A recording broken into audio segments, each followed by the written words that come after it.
କାର୍ଯ୍ୟ ଫର୍ଦ୍ଦ 48 ଶିକ୍ଷଣ କାର୍ଯ୍ୟ 1 ଆସ ପଢ଼ିବା। ଗଛ ସମସ୍ତେ ଆସ ମୋ ଡାଳରେ ବସ। ପକ୍ଷୀ ନା। ଗଛ କାହିଁକି? ପକ୍ଷୀ ତୁମ ଦେହରେ ଏକ ସାପ ରହୁଛି। ଗଛ ରହୁ, ସେ ତୁମର କ'ଣ କରିବ? ପକ୍ଷୀ ମୋର ସବୁ ଅଣ୍ଡା ସିଏ ଖାଇଦେଉଛି। ଗଛ ଓଃ, ତମେ ତ ଏକଥା ମୋତେ କହିନ। ପକ୍ଷୀ କ'ଣ କହିବୁ, ମନ ଦୁଃଖରେ ବର୍ଷଟିଏ ବିତିଲା। ଗଛ ଟିକେ ରହ, ମୁଁ କାଉକୁ ଡାକୁଛି, ସାପ ତାକୁ ଡରେ। ପକ୍ଷୀ ସତେ?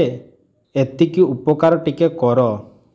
ଶିକ୍ଷଣ କାର୍ଯ୍ୟ 2 କିଏ ଏକଥା କହିଛି, ଡାହାଣ ପଟେ ତା'ର ନାମ ଲେଖ। କ ସମସ୍ତେ ଆସ ମୋ ଡାଳରେ ବସ। ଗଛ ଖ ମୋର ସବୁ ଅଣ୍ଡା ସିଏ ଖାଇଦେଉଛି। ପକ୍ଷୀ ଗ କ'ଣ କହିବୁ, ମନ ଦୁଃଖରେ ବର୍ଷଟିଏ ବିତିଲା। ପକ୍ଷୀ ଶିକ୍ଷଣ କାର୍ଯ୍ୟ 3 ତଳ ବାକ୍ୟକୁ ପଢ଼ ଓ ପାଖ କୋଠରୀରେ ଉପଯୁକ୍ତ ବିରାମ ଚିହ୍ନ ଦିଅ। ଶଙ୍କର ତୁମ ନାମ କ'ଣ? ରାମ ମୋର ନାମ ରାମ। ଶଙ୍କର ତୁମେ କେଉଁଠୁ ଆସିଛ? ରାମ ଗାଁରୁ। ଶଙ୍କର ଓଃ, ଠିକ୍ ଅଛି।